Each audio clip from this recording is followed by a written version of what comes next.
All right, everybody, you know what I do. This is week 4 of the NFL, and I'll be talking about all the games. I'll try to spend a minute on each of them, 15 minutes, 15 games, all the point spreads. Here's the quick analysis. Let's start with the Saints playing the Falcons, an NFC South rivalry. The Saints have won 7 of the last 9, 4 of 5 in Atlanta. And the Saints 2-1 against the 1-2 Falcons. They're getting 3 points. Give me the Saints. This is just an automatic trigger pulling, automatic play. There's a problem with the Saints. Kamara, the running back, may be out. The center for the Saints is out. Yes, there's some issues, and that's why the line is 2.5 to /3 at -120 on Atlanta. But Atlanta has had a brutal schedule, playing Pittsburgh, playing Philadelphia, and playing Kansas City, almost upsetting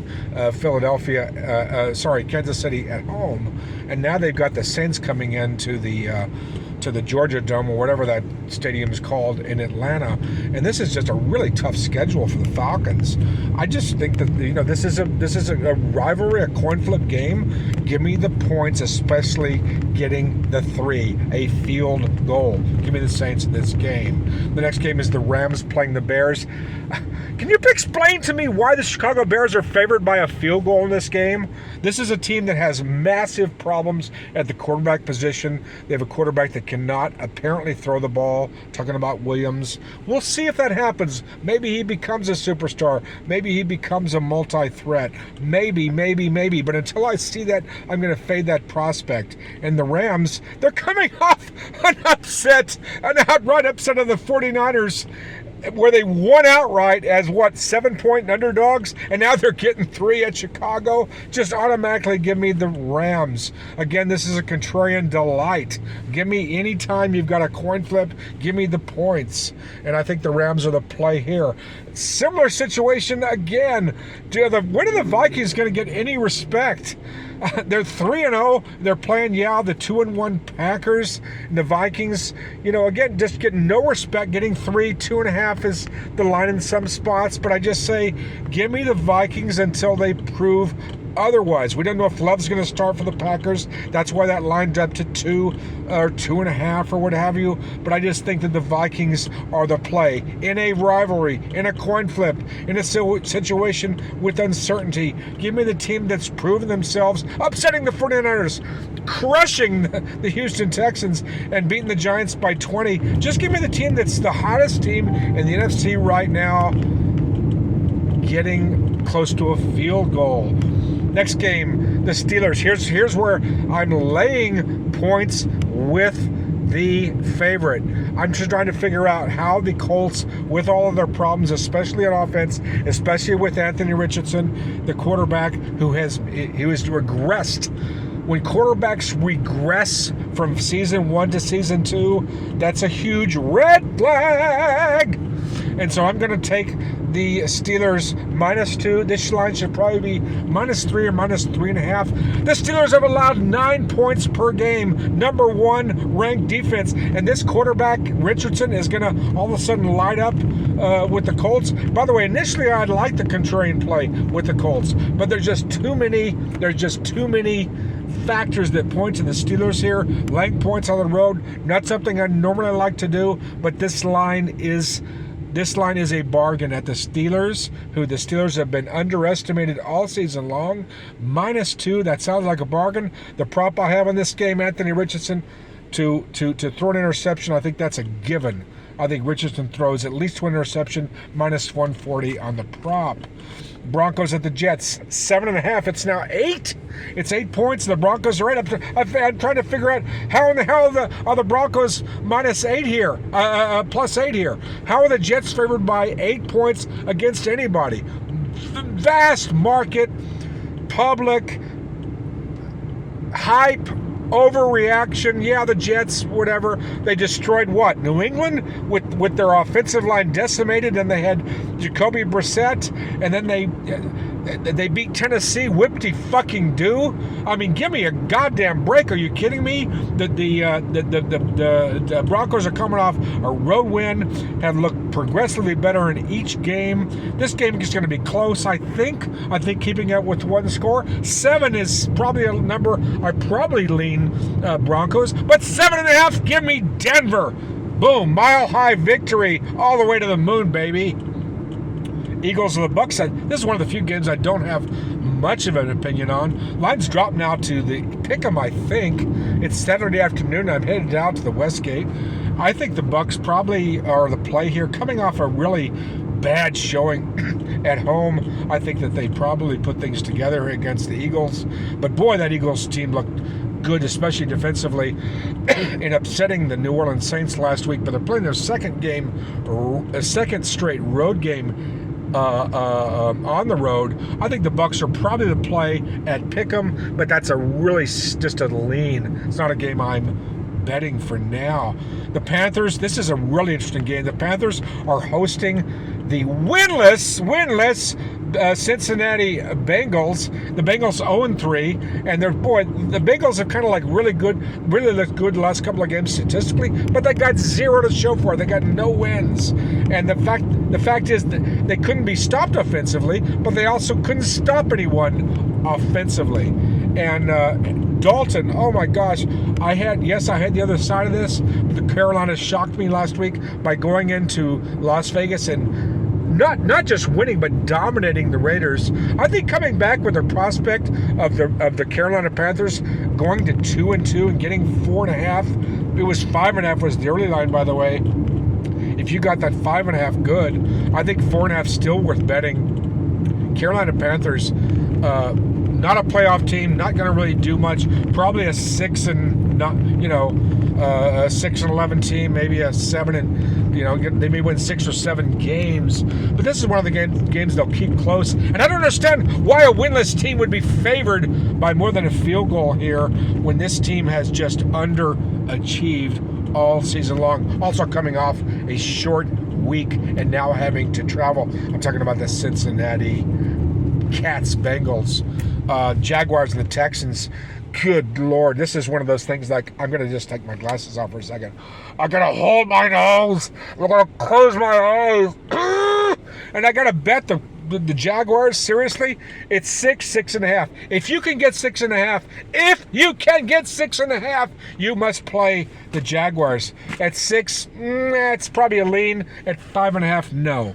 But give me the Jaguars at plus 6.5. And man, this is one of those games that's just really difficult to bet on, because, by the way, it's interesting. I'm going to go back to the last game for a second. The Bengals, who are 0-3, are favored by 4 or 5.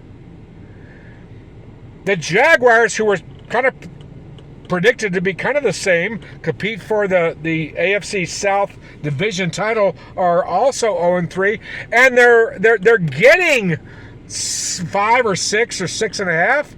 I mean, this isn't just a ridiculous disparity of perception.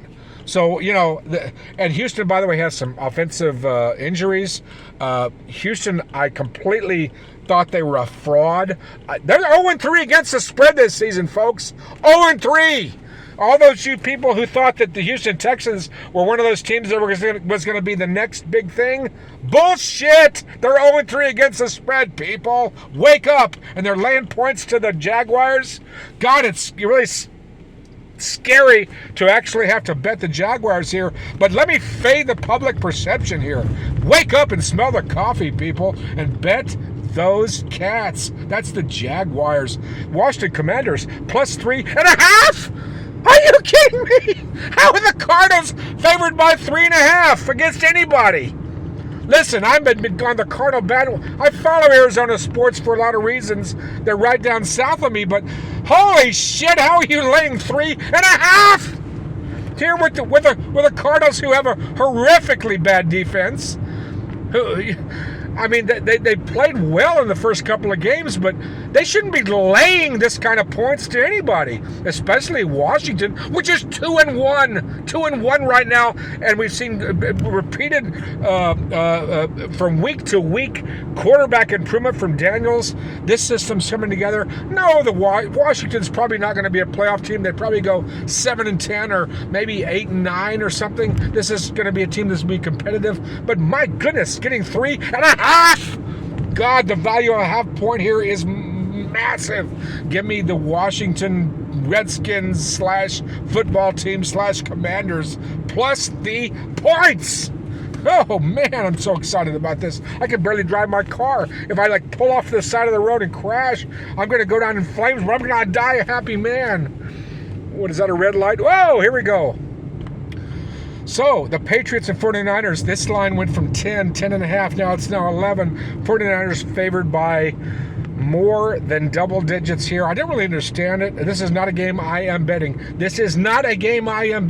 However, the 49ers have all these offensive problems, and talking about injuries, I'm not going to go through their the hospital ward of problems that the 49ers have. But my God, how do you bet on the Patriots after what we've seen the last couple of weeks, especially on the offensive line and at quarterback, where this is just a team that may be lucky to score 10, 12, 13, 14 points. So I'm not laying 10 or 11 or whatever the number is, but I'm sure as shit not taking the sucker play of the Patriots. This is an automatic pass. I have no interest whatsoever. The Browns, this is my play of the week. The Browns playing the Raiders. Oh, what a fucking disaster the Las Vegas Raiders were last week, losing at home. Had a chance to go to 2-1, and they completely don't show up against Carolina. This game was an embarrassment. This is the most embarrassing loss in Raiders history. They've been here for, 3.5, 4 seasons. And this is an absolute embarrassment that nobody that's buying tickets for that organization but should be sitting there cheering for this team. That is a disgrace. What happened last week, losing to the Carolina Panthers. Not just losing, but being dominated from all the way through 60 minutes, being dominated by the Carolina Panthers. And now the Browns are coming in. Yeah, there's some problems with the Browns. The offensive line has problems. Certainly Deshaun Watson is not somebody I ever like to bet on. You can't really back him with confidence. But the defense, they're 1-2. They come off a loss. And the line here went from Raiders -1, pick 'em, whatever, to Cleveland -2 because Crosby, the best defensive end, certainly on the team and maybe in the AFC, went out with an injury. Adams is out, the wide receiver, so the best target on the Raiders is out for the game. And we also have maybe a quarterback controversy brewing in here in Las Vegas. I'm about a mile from the stadium. I can see the stadium right here from where I'm driving. I think the Cleveland Browns come in, win an ugly game. -2 is a number I'm laying. I've bet a lot of money on the money line here at -135. Cleveland Browns -135, -2. I would go that. By the way, real quick, talk about. I have to give a quick lesson here. Talk about I called it the value of acting quickly. Early in the week, I could see this being nothing but a Browns, or this is like bet the Browns because you're going to bet the Raiders no matter what. So I had the Browns in the first quarter at plus a half point. I think I laid -135. I forgot the number. Anyway, you can look it up at my website. You can look it up at betcoin.ag, which is where I post all of my picks every single week. Betcoin.ag. Every single pick, 16, 17 picks a week. You're seeing right there, I'm 10 games over 500. I'm not bragging. It's all free. It's all there. You can disagree with me. You can bet against me. You can laugh. You can scream. Hopefully you can spend all the profit because we're 10 games over 500 3 weeks into the season. And, we'll just see how that rolls. By the way, if you don't like it, then bet the other side. I don't give a shit. But I'm just telling you right now, I bet the Cleveland Browns plus a half point early in the week, and now the line is the other way. So I feel so good about acting early, jumping on opportunity, because you've got to do that. If you're waiting until Saturday or Sunday to make your NFL plays, good Lord, you're late to the party, man! You're late to the party! Wake up! I'm getting so excited I can barely talk. I'm choking here. All right, so where am I?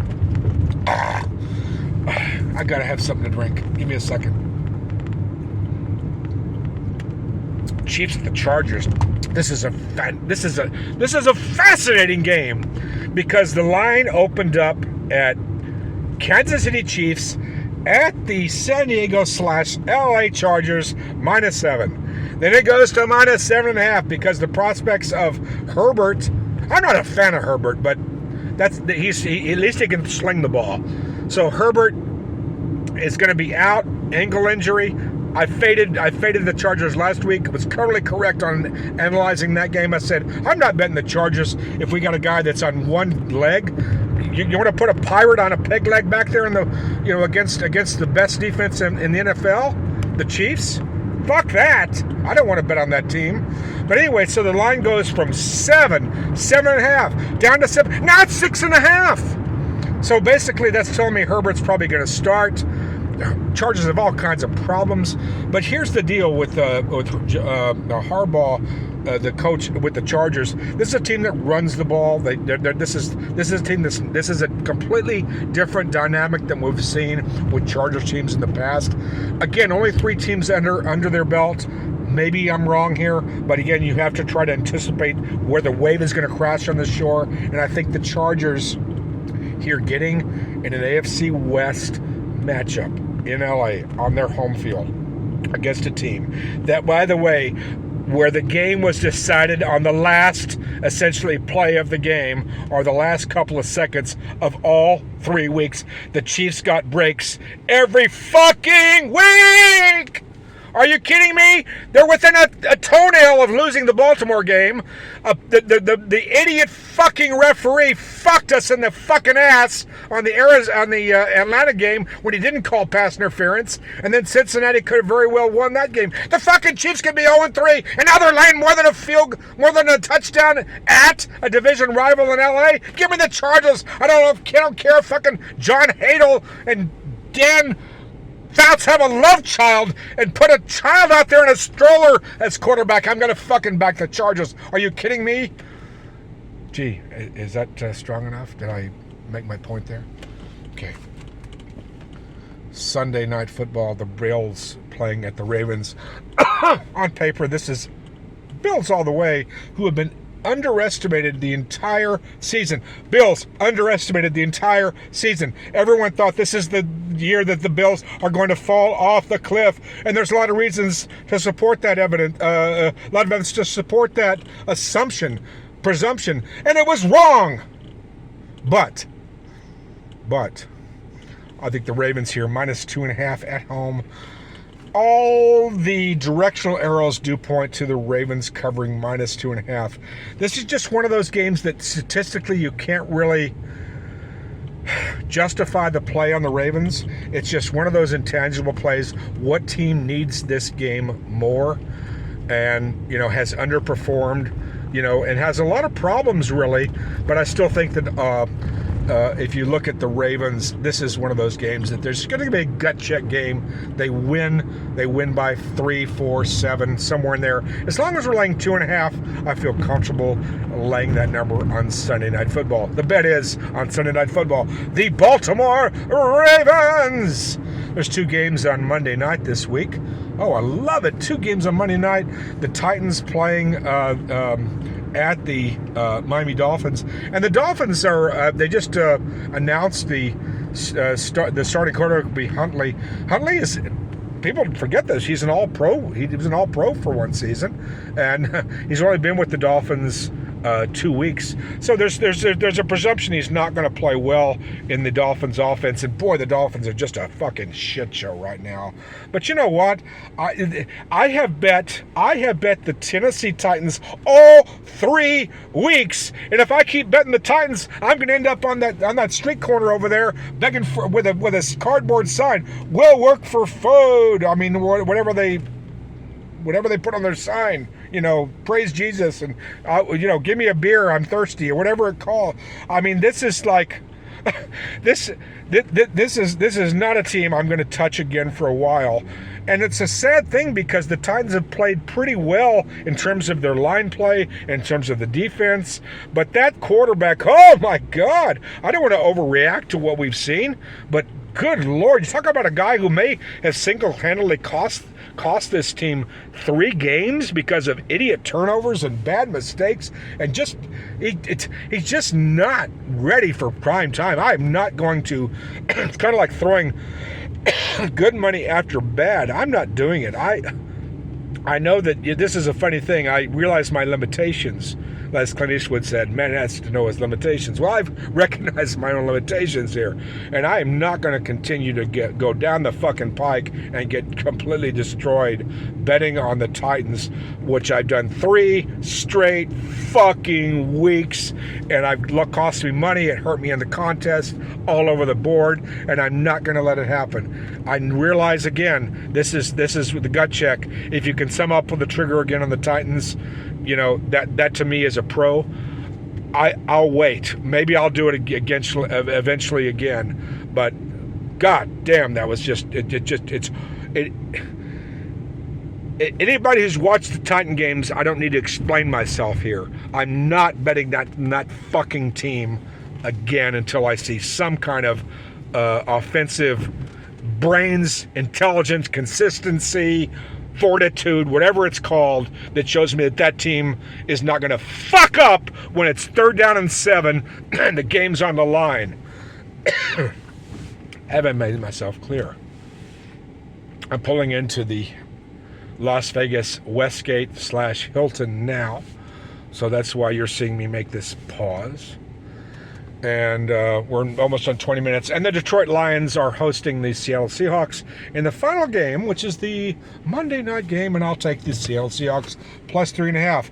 The weird thing about the Lions is they've just dominated their last 2 opponents statistically, outgaining the last 2 opponents, which were Tampa Bay and Arizona last week. 2-to-1 in yardage, like 800 to like 400 in total yards if you just go back and look. So, statistically speaking, the Lions have dominated, but that hasn't translated because they lost to Tampa Bay. They only won by 7. They did cover, but this was a fairly close game at Carolina, at Arizona. So now Tampa Bay comes off a loss, and I think the Tampa Bay Buccaneers probably at 3.5. You've got to get 3.5, and I think that's probably worth a small play. Again, the edges here in the NFL, people, are very marginal. Very marginal. It's like you just find this like lock of the year. Anybody says lock of the year or game of the month or all that bullshit is just full of fucking shit. You can throw those people out and burn them and throw their ashes into a dumpster, because every one of those people are frauds. Everything's at the margins, people. And if you can pull 54, 55, 56, 57%, if you can just hit these margins, and that's one of the reasons I play 18 games, 22 games a week, because if I can somehow go, 10-7, or whatever the number is, and you eke out 2 or 3 units, that's what it takes to win the NFL. And yeah, I need to do a whole video on all the frauds that are out there promoting themselves and charging for picks. Are you fucking kidding me? Who charges for picks? Who pays for picks? Are you kidding me? Joke? That's a joke. I mean, seriously, there are people that pay money for these clowns' picks?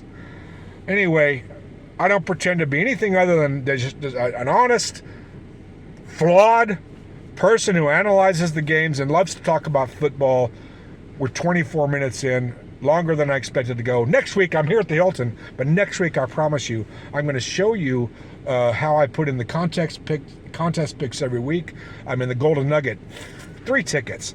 The Circa, 5 tickets. The Westgate Super Contest, where I finished second.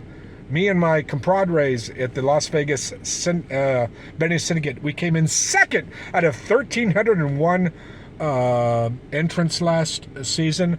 Won $180,000 profit. That's what we cleared.